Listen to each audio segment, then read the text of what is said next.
আজকে, সেটাও খুব ইম্পর্টেন্ট। সেটা হচ্ছে যে লিপস অ্যান্ড বাউন্সের নাম আবারও আরেকবার উঠে আসলো কোর্টে। সিবিআই এর দেওয়া যে তথ্য, সেই তথ্য গেল বন্ধ খামে।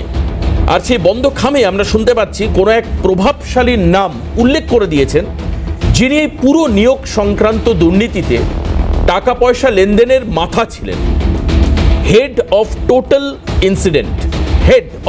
ইনসিডেন্ট, ওর পুরো ঘটনার মাথা ছিলেন। এবার তিনি কি গ্রেপ্তার অলরেডি, নাকি তিনি এখনো পর্যন্ত বাইরে খুল্লা ঘুরছেন? কি হচ্ছে অ্যাকচুয়াল সেই ব্যাপারটা আমরা এখনো জানতে পারিনি। বন্ধ খামে রিপোর্ট গেছে। তবে আজকে কোর্টের যে আলোচনা, তাতে একটা খুব সুন্দর জিনিস উঠে এসছে। সেটা হচ্ছে যে এই যে লিপস অ্যান্ড বাউন্স বলে যে কোম্পানি, যার হিস্ট্রি ইতিবৃত্ত আপনাদেরকে আগে ক্যালকাটা নিউজ দেখিয়েছে, আমরা দেখিয়েছি, সেই লিপস অ্যান্ড বাউন্স কোম্পানি নিজে কোনো টাকা জেনারেট করবার মতো কোনো প্রোডাক্ট তারা তৈরি করতো না। লিপস অ্যান্ড বাউন্স যে কোম্পানি, সেই কোম্পানি নিজে প্রফিট জেনারেট করবার মতো কোনো প্রোডাক্ট তারা সেই অর্থে তৈরি করতো না। কিন্তু তৎসত্ত্বেও কোটি কোটি টাকা লিপস অ্যান্ড বাউন্সের অ্যাকাউন্টে এসছে কিভাবে? খুব স্বাভাবিক, আমি যদি রোজগার না করি, আমার অ্যাকাউন্টে যদি প্রচুর টাকা থাকে, তাহলে সেটা নিয়ে প্রশ্ন উঠবে, এটা কি গিফট, নাকি কেউ দিয়েছে টাকা, কোথা থেকে আসলো টাকা, তার সূত্র কি, কোথা থেকে পেলো টাকা লিপস অ্যান্ড বাউন্স? এই প্রশ্নগুলো আসবে। এবং এই জায়গায় দাঁড়িয়ে আমরা প্রথম প্রশ্ন তুলতে পারি যে এই যে প্রভাবশালী ব্যক্তি নাম আসছে মুখ বন্ধ করা খামে অমৃতা সেনের ইজলাসে জমা পড়লো, তিনি কে? মুখোশের আড়ালে কে? আরেকটা করতে পারি যে অভিষেক বন্দ্যোপাধ্যায়, তিনি যে বিদেশ যাচ্ছেন, স্বাস্থ্য পরীক্ষার কথা বলছেন, শারীরিক অসুস্থতার কথা বলছেন, সত্যি কি তাই, নাকি এর পেছনে মুখোশের আড়ালে আর অন্য কেউ আছে? কারণের জন্য তিনি যাচ্ছেন বাইরে, কিছুর জন্য তিনি যাচ্ছেন বাইরে, প্রশ্নগুলো উঠতেই পারে। কারণ এই প্রথম তিনি এক্স হ্যান্ডেলে রীতিমতো পোস্ট করেছেন। আমরা আলোচনায় আসব, কিন্তু আমি ফিরদৌস সাহেবকে দিয়ে শুরু করব, কারণ স্পষ্ট এই জায়গাতে একটা জায়গা চলেই আসবে।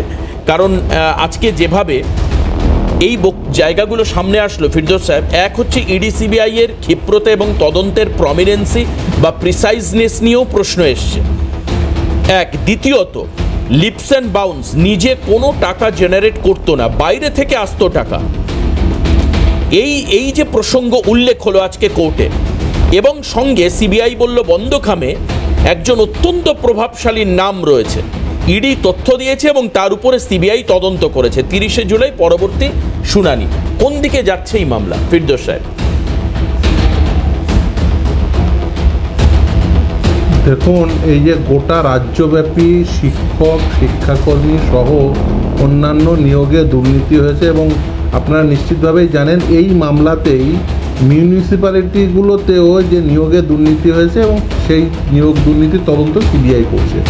সিবিআই এবং ইডি উভয়ের পক্ষ থেকেই মুখ বন্ধ খামে রিপোর্ট দাখিল করা হয়েছে। আমরা বারবার চেয়েছি একটা তথ্য, সেটা হলো যে এই যে টাকাগুলো রিকভারি হচ্ছে, সিজ হচ্ছে, অ্যাটাচড হচ্ছে, তার পরিমাণ কত, কোন কোন সংস্থা থেকে, কিন্তু একটা সংস্থা নয়, একাধিক সংস্থা থেকে কিন্তু এই অ্যাটাচমেন্ট হয়েছে। অর্থাৎ যে সাধারণ ছেলেমেয়েরা যারা ধরুন চাকরি বাজার থেকে কিনলো, তারা টাকা দিয়েছে, সেই টাকাগুলো দালালদের মাধ্যমে কারোর হাতে গেছে, সেই টাকাগুলো বিভিন্ন কোম্পানিতে কিন্তু সাইফন্ড হয়েছে, বিভিন্ন কোম্পানিতে কিন্তু সেই টাকাগুলো জমা হয়েছে এবং বিভিন্ন কোম্পানি ফর্ম করে সেই টাকাগুলো বাজার থেকে তোলা হয়েছে। এখনো পর্যন্ত যা তথ্য আপনারা নিশ্চিতভাবে জানেন, এর আগে ইডি 23শে আগস্ট 2022 একটা তারা প্রেস রিলিজ করেছিল, প্রেস রিলিজ করে বলেছিল যে এই যে লিপস অ্যান্ড বাউন্স নামক কোম্পানিটি, সেই কোম্পানিটি ডুবিয়াস ট্রানজাকশনের সঙ্গে যুক্ত। সেই কোম্পানির সঙ্গে যুক্ত একজন ব্যক্তির নাম সুজয় কৃষ্ণ ভদ্র, অপর ব্যক্তির নাম অভিষেক বন্দ্যোপাধ্যায়। এখন প্রশ্ন হচ্ছে যে এই লিপস অ্যান্ড বাউন্স নামক কোম্পানিটি হঠাৎ করে কি করে এই যে প্রাইমারি রিক্রুটমেন্ট স্ক্যামের সঙ্গে যুক্ত হয়ে গেল, এই প্রশ্ন আমাদের মনে বারবার আছে বলে আমরা বারবার আদালতের কাছে বলছি যে রিপোর্টগুলো শুধুমাত্র মুখ বন্ধ খামে নয়, আমরা চাইছি রিপোর্টগুলো যেন অর্ডারেও সেগুলো কোট করে দেওয়া হয়। দ্বিতীয় আর একটা কথা যেটা আপনি বললেন যে স্টেট গভর্নমেন্টের রোল কি, এখনো পর্যন্ত 21শে সেপ্টেম্বর 2023-এ মহামান্য বিচারপতি অমৃতা সিনহা তিনি আদালতে বলেছিলেন যে স্টেট গভর্নমেন্টকে রিপোর্ট দাখিল করতে। কি রিপোর্ট? না 2020 সালে যে শিক্ষক নিয়োগ হয়েছে প্রাথমিকে, সেই শিক্ষক নিয়োগের যে প্যানেলটি, সেই প্যানেলটি প্রকাশ করতে পারেননি এই কারণেই যে সেই প্রকাশ করার সঙ্গে সঙ্গে ওয়েবসাইট থেকে হ্যাক হয়ে গেছে এবং সেই সংক্রান্ত একটা মামলা সেই সময়ে ইনিশিয়েট করা হয়েছিল। 21শে সেপ্টেম্বর 2023 থেকে আজকে 2024 হয়ে গেল, কিন্তু এখনো পর্যন্ত স্টেট গভর্নমেন্টের পক্ষ থেকে বলতেই পারছে না সেই মামলার নাম্বার কত, সেই মামলার স্ট্যাটাস কি। এখন আমাদের মনে একটা গভীর প্রশ্ন আছে যে আদৌ মামলা হয়েছিল নাকি সেই সময়ে এই মহামান্য বিচারপতি সেই সময় একবার স্টে দিয়েছিলেন, পরবর্তীতে উচ্চতর আদালতে গিয়ে এই বোর্ডের পক্ষ থেকে বলা হয় যে ওয়েবসাইটটা হ্যাক হয়ে গেছে, হ্যাক হয়ে যাওয়ার জন্য তারা এই প্যানেলটি প্রকাশ করতে পারছেন না এবং প্যানেলটা প্রকাশ করলে হ্যাক হয়ে যাচ্ছে, এই সংক্রান্ত একটা মামলা ইনিশিয়েট করা হয়েছে। কিন্তু সেই মামলার নাম্বার তখন জানানো হয়নি। আদালত খুব স্বাভাবিকভাবে একটা সংস্থা, যে সংস্থা সরকারি সংস্থা, তাকে বিশ্বাস করেছিল, কিন্তু বিশ্বাসের মূল্য যে এইভাবে চোকাতে হবে, বাজারে যে চাকরি বিক্রি হবে সেই চাকরি বিক্রির টাকা কোনো বিভিন্ন কোম্পানিতে গিয়ে পৌঁছবে এবং ইডিকে প্রেস রিলিজ করে সেটা জানাতে হবে, এই ধরনের পরিস্থিতি নিশ্চিতভাবেই আদালতে বুঝতে পারেননি। কিন্তু আমরা প্রতিদিন দেখছি এই পরিমাণ, এই যে টাকার পরিমাণ বাড়ছে এবং একটা নির্দিষ্টভাবে বলতে গেলে একটা পিরামিড লাইক স্ট্রাকচার তৈরি হয়েছে, যেখানে একদম নিচে ধরুন দালালরা আছে, তার উপরে ধরুন আর একটু বড় ধরনের দালাল, তারপরে ধরুন এই নেতা মন্ত্রী হয়ে দেখা যাচ্ছে যে আলটিমেট বিভিন্ন কোম্পানি ফরমেশন হয়েছে, সেই কোম্পানিগুলোর মাধ্যমে টাকাগুলো সাইপন্ড হয়েছে। এখন প্রশ্ন যে শুধু কোম্পানির মাধ্যমে টাকাগুলো তো কোম্পানিতে জমা হলো, কিন্তু তারপরে কিভাবে ব্যবহার করা হলো, কোথায় কোথায় ব্যবহার করা হলো, আলটিমেট বেনিফিশিয়ারি কারা, এবং শুধু তাই নয়, যে পরিমাণ টাকা উদ্ধার হয়েছে আমরা বুঝতে পারছি সেই টাকাটা যথেষ্ট নয়, এর বাইরে আরও অনেক টাকা রয়েছে যেগুলো এখনো পর্যন্ত উদ্ধার করতে পারেনি। এবং সর্বোপরি আজকে মহামান্য বিচারপতি অমৃতা সিনহা যে কথা বলেছেন সেটা কিন্তু আমাদের মনে আরো বেশ কিছু প্রশ্ন তুলে দিচ্ছে। বিচারপতি বলছেন যে তিনিও কিন্তু বেশ কিছু খবর পাচ্ছেন যেগুলো কিন্তু ইডি এবং সিবিআই এর কাছে যথেষ্ট বিড়ম্বনার, এবং মহামান্য বিচারপতি কথাও বলেছেন যে আপনারা ভুলে যাবেন না এটা হচ্ছে কোর্ট মনিটর তদন্ত, অতএব আদালত কিন্তু শুধুমাত্র আপনাদের দেওয়া তথ্য উপর নির্ভর করছে তা কিন্তু নয়, আদালতের কাছেও কিন্তু নির্দিষ্ট তথ্য রয়েছে। ফলে আমি চাইব অতি দ্রুততার সঙ্গে ইডি এবং সিবিআই এই তদন্ত প্রক্রিয়া শেষ করবে, তার কারণ উচ্চতর আদালতেরই একটি নির্দেশ ছিল যে 31 ডিসেম্বর 2023 মধ্যে এই দুর্নীতির তদন্ত সম্পূর্ণ করার, কিন্তু তারপরে বিভিন্ন ইনক্রিমেন্টিং ডকুমেন্ট আসছে, বিভিন্ন এভিডেন্স আসছে, আরও টাকা উদ্ধার হচ্ছে। নিশ্চিতভাবে আমরা চাইবো অতি দ্রুততার সঙ্গে এই তদন্ত প্রক্রিয়া শেষ করে এই যে টাকাগুলো উদ্ধার হলো সেই টাকাগুলো কোন কোন চাকরি প্রাপকরা দিয়েছে, তারা কারা, তাদের আইডেন্টিফাই করে তাদেরকে চাকরি থেকে বের করে দিয়ে সেই স্থলে যোগ্য ব্যক্তিদের চাকরি দিতে হবে এবং রাজ্য সরকারকে বলতে হবে যে তারা কেন এইভাবে হেল্প করেছিল West Bengal board of primary এডুকেশনকে, যদি তারা মিথ্যা তথ্য দিয়ে থাকে আদালতে, তারা কেন এখনো পর্যন্ত আদালতে সঠিক তথ্য দিচ্ছে না। বেশ, কিন্তু এই পাশাপাশি আরেকজন ব্যক্তির নাম উঠে আসছে মুখবন্ধ খামে। ইডির দেওয়া তথ্যের ভিত্তিতে ফিরদৌস সাহেব সিবিআই তদন্ত করে আরেকজন ব্যক্তির নাম আসছে।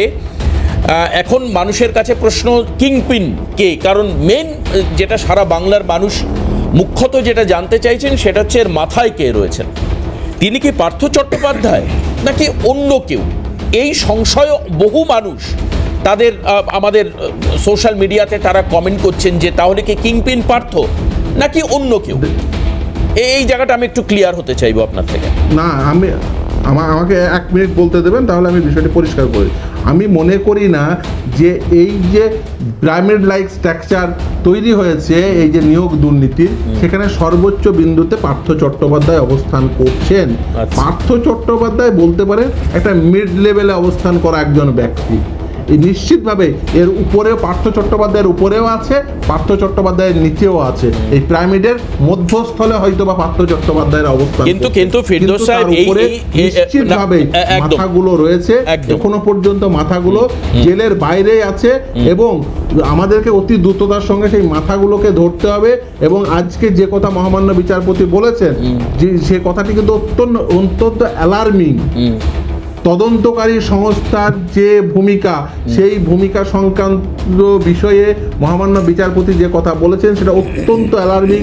এবং আমি চাইব তদন্তকারী সংস্থার বেশ কিছু আধিকারিক যাদের সম্পর্কে হয়তো বা প্রশ্ন আসতে চলেছে বা মহামান্য বিচারপতি নিশ্চিতভাবে পৌঁছেছে বলেই তিনি সেটা কিন্তু ওপেন কোর্টে বলেছেন। একদম না, কিন্তু যদি তদন্তকারী সংস্থার তদন্তের যোগ্যতা নিয়ে প্রশ্ন ওঠে ফিরদৌস সাহেব, তাহলে না আমি বুঝতে পেরেছি, তদন্তকারী সংস্থার ভূমিকা নিয়ে যদি প্রশ্ন ওঠে তাহলে এর পরিসমাপ্তি কোথায়? তাহলে তো কিছুই সামনে আসবে না। মানে আমার কথা হচ্ছে যে এই হায়ারোগ্লিফিক লিপি, এই লিপির পাঠোদ্ধার আদতেও সম্ভব হবে কি? আমরা এই হ্যাঁ দেবাশিস বাবু, আপনার প্রশ্ন অত্যন্ত পার্টিনেন্ট। আমরা এই সারদা এবং নারদার তদন্ত থেকে শিক্ষা নিয়েই তো আমরা সেই জন্য এই মামলার তদন্ত কোর্ট মনিটর চেয়েছিলাম। সেই জন্য তো দেখছেন আদালতে রিপোর্ট দিচ্ছে এবং সেটা আদালত কিন্তু সেই প্রতিটি রিপোর্ট কিন্তু দেখছে। সেই জন্য আদালত কিন্তু আজকে এই সমস্ত কথা বলতে পারছে, যে কথা কিন্তু সারদা নারদার ক্ষেত্রে বলার জায়গা নেই। কিন্তু এই শিক্ষক নিয়োগ দুর্নীতির ক্ষেত্রে সেই জায়গাটা তৈরি হয়েছে, তার কারণ কোর্ট মনিটর তদন্ত হচ্ছে। আমরা সেই জন্য আস্থাশীল কোর্ট মনিটর তদন্ত হওয়ার জন্য এবং কোর্টের উপরে আমরা মনে করি সব সময়। না, কিন্তু ফিরদৌস সাহেব, কোর্ট তো তদন্তকারী সংস্থা নয়। আজকে অমৃতা সিনহা যে বক্তব্য রেখেছেন, তিনি বলছেন আমার কাছে ইনফরমেশন আছে বেশ কিছু ইডি অফিসারের ভূমিকা বা সিবিআই অফিসারের ভূমিকা নেই, হোয়াট এভার ইট ইজ। কিন্তু কোর্ট তো তদন্তকারী সংস্থা নয়, তাকে ময়দানে নামতে হচ্ছে কেন তাহলে? একদমই সেই জন্য কোর্ট নিশ্চিতভাবে এই রিপোর্টগুলো দেখছেন, আবার রিপোর্ট দাখিল করতে বলেছেন এবং অতি দ্রুততার সঙ্গে কোর্ট নিশ্চিতভাবে পথ বের করবেন। এই নিয়ে ভাবার কোনো কারণ নেই। আদালতের কাছে যথেষ্ট এভিডেন্স রয়েছে এবং আদালত নিশ্চিতভাবে এই নিয়ে উপযুক্ত নির্দেশ নিশ্চিতভাবে 145 কোটি টাকার উপরে সম্পত্তি এবং সেই সম্পত্তি বাজেয়াপ্ত করবার প্রক্রিয়া চলছে, যেগুলো নিয়োগ সংক্রান্ত দুর্নীতিতে ফিরদৌস সাহেব বলছিলেন বিভিন্ন কোম্পানির কাছে টাকা সাইফন হয়েছে, বিভিন্ন কোম্পানির অ্যাকাউন্টে রয়েছে। আজকে কোর্টে উঠে এসছে যে লিপস অ্যান্ড বাউন্সের সেই অর্থে কোনো প্রোডাক্টস নেই, যে যেটা বিক্রি করে বাজারজাত করে ওই কোম্পানি টাকা জেনারেট করতে পারে। টাকা জেনারেট পরের কথায় মানে কোটি কোটি টাকা লাভ হয়েছে। আমি আমাদের প্রডিউসার যিনি রয়েছেন, আমি বলবো যে সংসদ ভবনে দাঁড়িয়ে এই অভিযোগ সুকান্ত মজুমদার সাংসদ হিসাবে তুলেছিলেন। কি বলেছিলেন সেই তথ্য একবার ডক্টর পলাশ বন্দ্যোপাধ্যায়ের কাছে আমি সেটা রাখতে চাইবো। এই যে বিপুল পরিমাণ টাকা আসছে বিভিন্ন কোম্পানির কাছে বা বিভিন্ন কোম্পানির হেডে জমা পড়ছে, তার উৎসটা কি শোনাবো। কি বলেছেন সুকান্ত মজুমদার, কি বলেছিলেন সংসদ ভবনে দাঁড়িয়ে প্রসঙ্গ তিনি তুলেছিলেন, শুনুন। मैं भी एक कागज इस हाउस में दिखाना चाहता हूं। एक कंपनी का एक बैलेंस शीट है, कंपनी का नाम है lips and bound private limited. इसमें देखा जा रहा है कि एक साल के अंदर कौन मालिक है इस कंपनी का। हमारे विपक्ष पे जो दोस्त बैठे हुए हैं हमारे तृणमूल कांग्रेस के, उनको मालूम है सबसे अच्छा कि कौन मालिक है इसका। इसमें दिखा जाएगा तो एक साल के अंदर जिस कंपनी का टर्नओवर 86 लाख था महज, वो एक साल के अंदर बढ़कर 7 करोड़ से भी ज्यादा हो गया। ये कौन सा मैजिक है? आप मैजिक की बात कर रहे हैं तो हमने सोचा एक मैजिक हम भी पश्चिम बंगाल से दिखा दे। जो दल पहले क्लेम करता था कि उनके सर्वोच्च नेत्री जो है वो ऑनेस्टी का सिंबल है, आज उनके परिवार के ऊपर पेपर में छप रहा है और कोई कोर्ट नहीं जा रहा है कि বেশ, পলাশবাবু আপনি শুনলেন যে 86 লাখ থেকে 7 কোটি এবং যে কোম্পানির কথা বলা হচ্ছে তার নাম হচ্ছে leaps and bounce. Sukanta Majumdar সংসদ ভবনে দাঁড়িয়ে উল্লেখ করছেন। এবার আমি আপনাকে দেখাবো ওই কোম্পানিরই সিওও যিনি বর্তমানে গ্রেপ্তার, সুজয় কৃষ্ণভদ্র। তিনি আমাদের প্রতিনিধিকে কি বলেছিলেন। আমি এই বাইটগুলো দেখাচ্ছি, এই বক্তব্যগুলো শোনাচ্ছি, তার কারণ একটাই, ডক্টর পলাশ বন্দ্যোপাধ্যায়ের যদি কোনো অস্পষ্টতা থাকে এই বিষয়ে আরও যেন স্বচ্ছ ধারণা তৈরি হয়। আমি যদিও জানি ওনার যথেষ্ট স্পষ্ট স্বচ্ছ ধারণা রয়েছে, কিন্তু সিওও সুজয় কৃষ্ণ ভদ্র গ্রেপ্তারের আগে আমাদের প্রতিনিধিকে এক্সক্লুসিভ সাক্ষাৎকারে কি বলেছিলেন আরেকবার আজকে শোনাবো, শুনুন। আপনি কি এখনো লিপস এন্ড বাউন্ডে চাকরি করেন? হ্যাঁ হ্যাঁ, চাকরি করলে কি পদে এখনো চাকরি করেন? সিও। একই কথা 5 বার বলছি, 6 বার বলছি, তারপরেও আবার আপনারা একই কথা বলছেন। সিও 10 জনকে বলেছি। আপনি বললেন অভিষেক বন্দ্যোপাধ্যায় এখন আর এই কোম্পানির দায়িত্ব সামলান না বা ডিরেক্টর পদে নেই, তবুও এই কোম্পানির ভালো মন্দের সিদ্ধান্ত কি এখনো অভিষেক বন্দ্যোপাধ্যায়ই নেন? অবশ্যই ওনাদেরই তো কোম্পানি। অমিত ব্যানার্জি ডাইরেক্টর, লতা ব্যানার্জি ডাইরেক্টর, তো আমি কি সেখানে সিদ্ধান্ত ভালো মন্দ যদি হয় কোনো বিশেষ ব্যাপার থাকে তো আমি কি করে নেব? তো ওনারাই তো নেবেন। একটা প্রশ্ন, আপনি যখন সিইও পদে রয়েছেন, লিপস এন্ড বাউন্ডের যে সম্পত্তি সেটা 56 লক্ষ থেকে 1 বছরে 7 কোটির কাছাকাছি গিয়েছে, কোনো খবর আছে আপনার কাছে? কোনো খবর মানে? আমি তো দাঁড়িয়ে থেকে করেছি। কোনো খবর আছে মানে? এ কি, আমি তো তখন রয়েছি। আছে মানে এই যা হয়েছে সমস্ত তো আমি প্রথম দিন থেকে বলছি, আজও বলছি, আমার তত্ত্বাবধানে হয়েছে, তার আমার সমস্ত দায় আমার তত্ত্বাবধানে হয়েছে। আমি কোনোদিনও যে কোম্পানির সেই অর্থে প্রোডাক্টিভিটি নেই, সেই কোম্পানির ব্যালেন্স শিট নিয়ে সুকান্ত মজুমদার সংসদ ভবনে দাঁড়িয়ে বলছেন 86 লক্ষ থেকে 7 কোটি টাকা হয়েছে। আর এটা যে মিথ্যা নয়, অর্থাৎ সুকান্ত মজুমদারের অভিযোগ যে মিথ্যা নয়, সেটা প্রমাণ করে দিচ্ছেন কোম্পানির সিওও। তিনি বলছেন আমি দাঁড়িয়ে থেকে করেছি এই প্রফিট, এটা ফেক খবর নয়, এটা ফলস নয়, আমি দাঁড়িয়ে থেকে 86 লাখ থেকে আমি 7 কোটি করেছি। সাহেব, আমি জানি না যে এই ঘটনার সঙ্গে আরেকটি ঘটনার কোনো সম্পর্ক আছে কিনা। সেটা হচ্ছে একদিকে এই আপনার লিপস অ্যান্ড বাউন্সের নাম উঠে আসা, অন্যদিকে অভিষেক বন্দ্যোপাধ্যায় তিনি চিকিৎসার জন্য বাইরে যাচ্ছেন, সাময়িক অব্যাহতি চাইছেন দলের কাছে। এর আগেও বারবার করে আমরা দেখেছি যে বাইরে যাওয়ার বিষয় নিয়ে নানানভাবে আপত্তি জানানো হয়েছে নানান জায়গা থেকে, যে বাইরে উনি যাচ্ছেন কেন, বা কী কারণ, বা কেন যাচ্ছেন, বা সাময়িক অব্যাহতি কেন। এরকম রাজনৈতিক মহলে নানান রকম তির্যক মন্তব্য আসে যে যে কারণের জন্য বাইরে যাচ্ছেন সেটা দুবাইতে তিনি যান বারবার করে।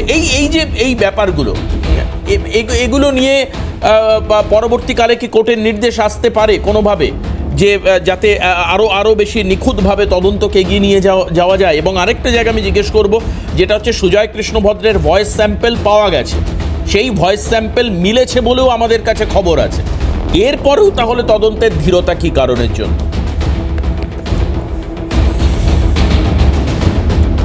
দেখুন, আজকে মহামান্য বিচারপতি অমৃতা সিনহা স্পেসিফিকলি এই সুজয় কৃষ্ণ ভদ্রের বিষয়টি আমরা যখন উত্থাপন করি, তারপরে তিনি জিজ্ঞাসা করেন, তারপরে যিনি ইডি এবং সিবিআই এর পক্ষ থেকে যিনি আদালতে রিপ্রেজেন্ট করছিলেন সেই অ্যাডভোকেট, তিনি নির্দেশ নিয়ে তাদের কাছ থেকে ইনস্ট্রাকশন নিয়ে, বিশেষ করে তদন্তকারী সংস্থার কাছ থেকে ইনস্ট্রাকশন নিয়ে তিনি আদালতকে যেটা জানিয়েছেন যে মূলত কিছু লিগ্যাল ওপিনিয়ন নেওয়ার জন্য বিশেষ করে 65B সার্টিফিকেট সংক্রান্ত বিষয়ে একটু ডিলে হচ্ছে, পরের দিন তারা সেটা দিয়ে দেবে। কিন্তু আমার প্রশ্ন অন্য জায়গায়। আমার প্রশ্নটা যেখানে আমার মনে বারবার, যেহেতু আমি পিটিশনার পক্ষের আইনজীবী হিসেবে বারবার আমার এই প্রশ্ন জাগছে আমার মনে, যে আপনাদের মনে থাকবে 23 আগস্ট 2023 ইডির সেই প্রেস রিলিজে এই লিপস অ্যান্ড বাউন্স নামক কোম্পানিটি কিসের জন্য ব্যবহৃত হতো সেটার কথা উল্লেখ ছিল। কি বলা ছিল? যে এই কোম্পানিটি ব্যবহৃত হতো, এ company used for making dubious transaction running into crores of rupees. এটা কিন্তু ইডি প্রেস রিলিজ করে বলেছিল। আমার প্রশ্ন একটাই, যে ইডি এখনো পর্যন্ত যে এই লিপস অ্যান্ড বাউন্সের এই নামক এই কোম্পানিটির যেহেতু ব্যবহার করা হতো ডুবিয়াস ট্রানজাকশনের জন্য, এই কোম্পানিটি কি যে সম্পত্তিগুলো তৈরি হয়েছিল এই ডুবিয়াস ট্রানজাকশনের জন্য, সেই সমস্ত সম্পত্তি কি অ্যাটাচ করেছে, ইনক্লুডিং কোনো একটি নির্দিষ্ট বাড়ি, যে বাড়িতে কোনো একজন অতি উচ্চ স্তরের নেতা বসবাস করছেন টিল ডেট? আমার প্রশ্ন। দ্বিতীয় আর একটা কথা, যে এই যে ধরুন আমরা দেখছি আজকে এত টাকা এখনো পর্যন্ত উদ্ধার হয়েছে, আচ্ছা এই টাকাগুলো তো নির্দিষ্টভাবে কোনো চাকরি প্রার্থী দিয়েছে, আমি যদি বিপরীত ক্রমে আমি যদি এই ইনভেস্টিগেশনটা নিয়ে যাই, এই টাকাগুলো কোন কোন চাকরি প্রার্থীরা দিল, তাহলে তাদের আইডেন্টিফাই করতে হবে। এই আইডেন্টিফাই করে না, আদতেও কি ফিরদৌস সাহেব সেটা আইডেন্টিফাই করা সম্ভব? 1000 জন দিয়ে না, আমি বলছি যে এটা কি 1000 জনকে আইডেন্টিফাই না, আপনি একটা জায়গায় একটু ফিরদৌস সাহেব বলুন যে এটা কি আদতেও আইডেন্টিফাই করা সম্ভব? কারণ এই চাকরির ক্ষেত্রে যারা টাকা নিয়েছেন বা দিয়েছেন তারা কি প্রুফ রেখে দিয়েছেন? এবং আরেকটা খুব বড় বিষয়, যে টাকা আমি দিয়েছি এটা বলার সাথে সাথেই প্রমাণিত হবে যে সেই ব্যক্তি বা ব্যক্তিবর্গ তারা অবৈধ, অনৈতিকভাবে তারা চাকরি পেয়েছেন। এই জায়গাটায় কি তারা কখনো এগিয়ে আসবেন, নাকি তারা সবসময় মুখোশের আড়ালে থাকবেন? না, তারা এগিয়ে, হ্যাঁ দেবাশিস বাবু, এই তারা এগিয়ে আসবে না বলেই তো তদন্তকারী সংস্থার কাজটিই তাই, যে এই তদন্তকে এমনভাবে এগিয়ে নিয়ে যেতে হবে, কারণ এটা শিক্ষক নিয়োগের মতো একটি অত্যন্ত গুরুত্বপূর্ণ বিষয়ে দুর্নীতি। এদিকে কিন্তু শুধুমাত্র একটা ধরুন এই ক্লারিক্যাল পদে নিয়োগের ক্ষেত্রে দুর্নীতি হয়েছে, বিষয়টা এরকম মোটেও নয়। ফলে এখানে কিন্তু তদন্ত করতে হবে উভয় দিক দিয়ে। একদিকে যেমন এর বেনিফিশিয়ারিকে এই যে প্রিভেনশন অফ মানি লন্ডারিং অ্যাক্টে যে সেখানে তদন্ত করছে ইডি এবং সিবিআই, তার ক্রিমিনালিটি দেখছে, এটা যেমন একটা বিষয়, তার সঙ্গে কিন্তু আরও একটা গুরুত্বপূর্ণ বিষয় সংযুক্ত হয়ে আছে। সেটা হলো যে এই টাকাগুলো অ্যাকোমোলেট হয়েছে যাদের কাছ থেকে, সেই তাদেরকে আইডেন্টিফাই করা এবং সেইগুলোকে আইডেন্টিফিকেশনটা অত্যন্ত দ্রুততার সঙ্গে করা। না হলে এই যে ধরুন স্কুলগুলোতে যে সমস্ত অযোগ্য শিক্ষকরা বছরের পর বছর পড়িয়ে যাচ্ছে, তাদের কাছ থেকে তো মানে গ্রামের একদম প্রান্ত সীমার ধরুন একদম প্রান্তিক চাষির পরিবারের একজন সন্তান, তাদের কাছ থেকে পাঠ নিতে বাধ্য হচ্ছে। ফলে এই অবস্থায় দাঁড়িয়ে এই তদন্ত প্রক্রিয়া কিন্তু বোথ সাইড দিয়ে চালাতে হবে। একদিকে যেমন যে কারা কারা বেনিফিশিয়ারি হলো এই টাকাগুলো পেয়ে তাদেরকে আইডেন্টিফাই করা, অপরদিকে এই টাকাগুলো দিয়ে কারা বেনিফিট পেয়েছে তাদেরকে। কিন্তু এই প্রসঙ্গে লিপস অ্যান্ড বাউন্সের যিনি সিইও অর্থাৎ অভিষেক বন্দ্যোপাধ্যায়কে একাধিকবার ডাকা হয়েছে। অভিষেক বন্দ্যোপাধ্যায় গেছেন এবং বেরিয়ে এসে বলেছেন 10 পয়সা লিপস অ্যান্ড বাউন্সে নিয়োগ দুর্নীতির টাকা নেই। কি বলেছেন অভিষেক বন্দ্যোপাধ্যায় আমি বিরতির পর ফিরে এসে আপনাদেরকে শোনাবো। অবশ্যই সম্প্রতি বাইট নয়, কোনো একবার ইডির কাছ থেকে তার জিজ্ঞাসাবাদের পর প্রায় 10 ঘন্টা জিজ্ঞাসাবাদ পর বেরিয়ে সাংবাদিকদের সামনে অভিষেক কি বলেছিলেন আপনাদেরকে শোনাবো। দ্রুত আপনাদের দেখাবো, পুনরায় আবার একবার পুনরুত্থিত করব অভিষেক বন্দ্যোপাধ্যায় জিজ্ঞাসাবাদের পর ইডি দপ্তর থেকে বেরিয়ে এসে কি বলছেন মিডিয়াকে, শুনুন। আমি এখনো এই পদে আছি এবং আমি আবার দায়িত্ব নিয়ে বলছি, আপনাদের মধ্যে বেশ কিছু সংবাদ মাধ্যম এমন করে একটা হাওয়া তৈরি করছেন যে লিপস অ্যান্ড বাউন্সে এসএসসি দুর্নীতির টাকা ঢুকেছে। 10 পয়সা প্রমাণ করুন, 10 পয়সা প্রমাণ করতে হবে। আমি দায়িত্ব নিয়ে বলছি 10 পয়সা, কেননা একই প্রশ্ন এই লিপস অ্যান্ড বাউন্সের আজকে যে প্রশ্নগুলো করা হয়েছে, আমাকে 2 বছর আগে একই প্রশ্ন করা হয়েছে।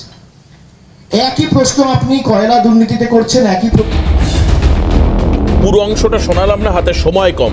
আমি দ্রুত দেখাবো আজকের এক্স হ্যান্ডেলে কি পোস্ট করেছেন অভিষেক বন্দ্যোপাধ্যায়, দেখুন একবার।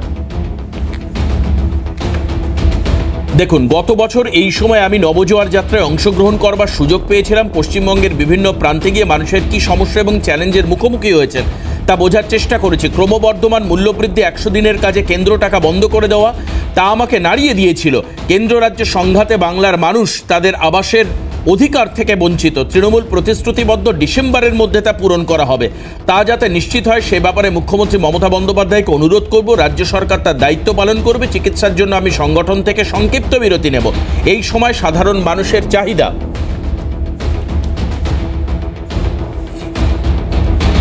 মানুষের চাহিদা পূরণ হবে, এরকমটাই তিনি বলেছেন।